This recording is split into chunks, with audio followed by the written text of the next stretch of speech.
अध्यक्ष महोदय, कोई भी बिल मियर फॉर्मेलिटी कभी नहीं हो सकता।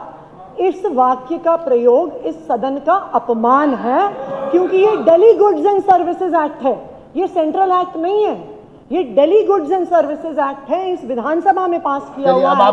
तो हमारी राय, और मान लीजिए देखिए, जीएसटी काउंसिल में जो वित्त मंत्री होते हैं वो अपनी बात रखते हैं।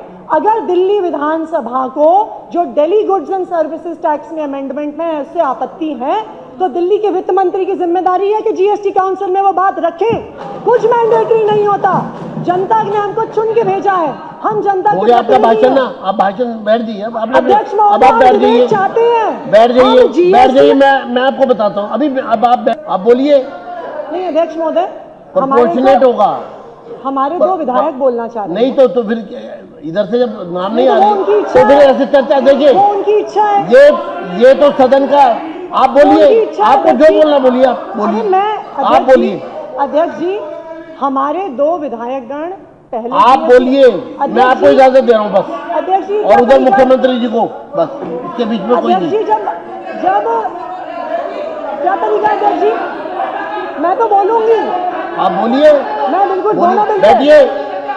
मार्शल अनिल झा जी को बाहर ले जाइए, मैंने को 4 वार्निंग दी थी। अध्यक्ष जी क्या तरीका, अनिल झा जी को बाहर ले जाइए। ये गलत है अध्यक्ष जी, मतलब ये गलत है। मैं देखिए, अब मुझे मजबूर होना पड़ेगा बार बार, क्योंकि आप जरूर इससे ज्यादा तंग कर रहे हैं।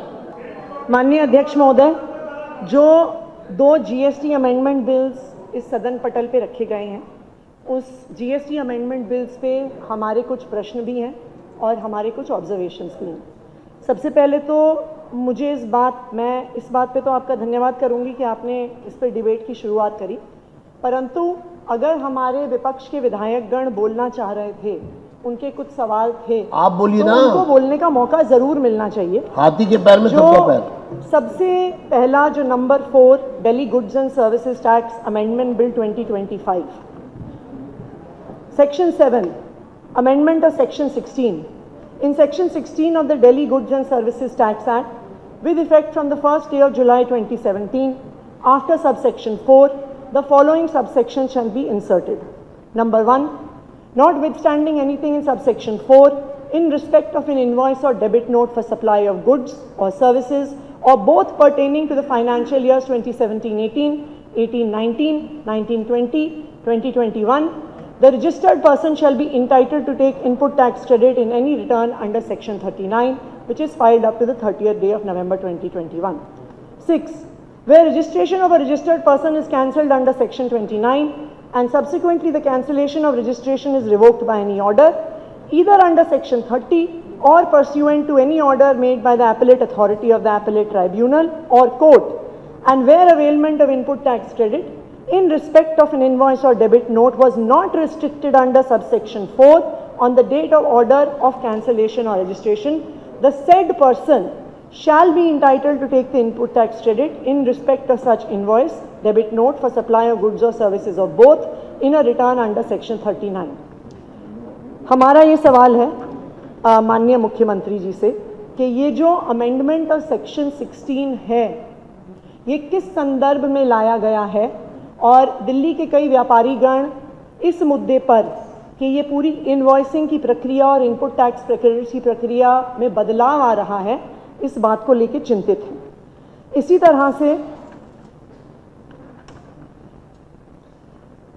Section 18, in section 54 of the goods and services tax act, the section 3 the second proviso shall be omitted. B, after subsection 14 and before the explanation, the following subsection shall be inserted.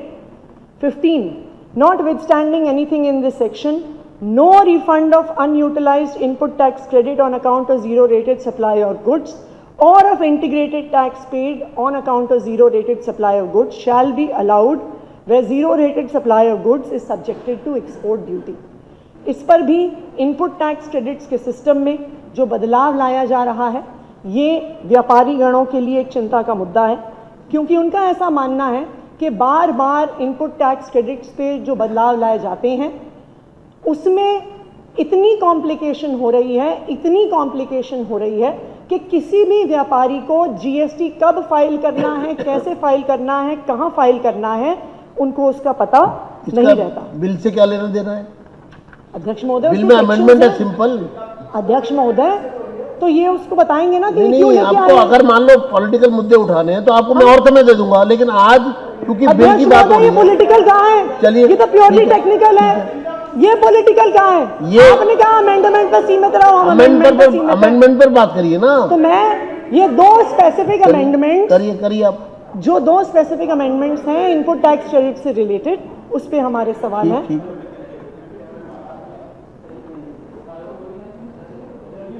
नहीं, अभी रुकिए ना, ये अभी हुआ नहीं ना, इन्होंने दूसरे स्पीकर्स ने बोलना था इस पे, मैं तो उनकी ओर से बोल रही हूँ। हाँ जी,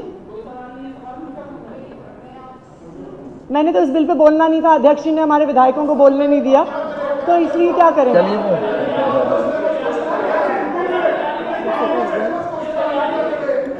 अध्यक्ष महोदय, amendment of section 171 in subsection 2, the following proviso and explanations shall be inserted, namely, provided that the government may by notification on the recommendation of the council specify the date from which the authority shall not accept any request for examination as to whether input tax credits availed by any registered person or the reduction in tax have actually resulted in a commensurate reduction in the price of goods or services or both supplied by him.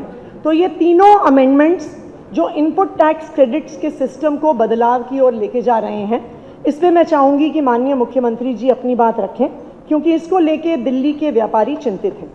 जो GST का दूसरा bill है, bill number 5 और 2025, इसमें दो महत्वपूर्ण मुद्दे हैं जिस पर हम क्लैरिफिकेशन चाहेंगे। सेक्शन 5 अमेंडमेंट और सेक्शन 15, जो इस सेक्शन में अमेंडमेंट लाया गया है, ये दिखने में तो छोटा सा है कि लिखा है प्लांट और मशीनरी को प्लांट एंड मशीनरी माना जाएगा, लेकिन इस छोटे से अमेंडमेंट से जो पूरा रियल एस्टेट सेक्टर, जो बिल्डिंग्स बनाई गई हैं, जहाँ पे फ्लैट्स बेचे जा रहे हैं, जहाँ पे कमर्शियल कॉम्प्लेक्सेस बनाए गए हैं, बेचे जा रहे हैं, ये एक रेट्रोस्पेक्टिव अमेंडमेंट है जो 2017 से लागू होगा। बहुत सारी कंस्ट्रक्शन कंपनीज ने, बहुत सारे रियल एस्टेट डेवलपर्स ने इस क्लॉज के तहत इनपुट टैक्स क्रेडिट लिया। उस आधार पर उन्होंने अपने बिल्डिंग में जो मकानें बनाए, जो दुकानें बनाई, उसके दाम किए। अब जब 2017 से रेट्रोस्पेक्टिवली ये अमेंडमेंट लागू किया जाएगा तो उसका मतलब क्या होगा? अगर मैं दिल्ली में रहने वाली हूँ और मैंने नोएडा में किसी बिल्डर से फ्लैट खरीदा है, मैंने गुड़गांव में कहीं बिल्डर से फ्लैट खरीदा है, जिस रेट पे मैंने फ्लैट खरीदा था, जो बिल्डर ने दाम लगाया था, उसका कॉस्ट 2017 से बढ़ गया। यानी जो उसके लोग फ्लैट बेच के चले गए वो तो चले गए, पर जो भी आज ईएमआई पर, होम लोन पर जिसके पास फ्लैट है, उसके फ्लैट के दाम 1.5 गुना बढ़ जाएंगे दिल्ली वालों के। चलिए, धन्यवाद। दूसरी बात अध्यक्ष महोदय, इसका असर बहुत सारे जो कमर्शियल कॉम्प्लेक्सेस हैं दिल्ली में, ठीक है, धन्यवाद, धन्यवाद। अध्यक्ष जी, एक और है, एक और सेक्शन है, वो बहुत इंपॉर्टेंट बात हो गई आपकी। अरे एक सेकंड रुक जाइए अध्यक्ष महोदय, जो सेक्शन 14 आपको बोलना है तो मेरे को वैसे बता दिया करो। शेड्यूल 3 एक अलग से section supply of goods warehouse in a special, एक तरफ जहां पे आम लोग मकान खरीद रहे हैं, दुकानें खरीद रहे हैं, दुकानें लीज पर ले रहे हैं, वहां पर 2017 से टैक्स लगाया जा रहा है। ये इसमें कहां से है? ये तो अमेंडमेंट का बताइए ना, सेक्शन बताइए, वो बताइए।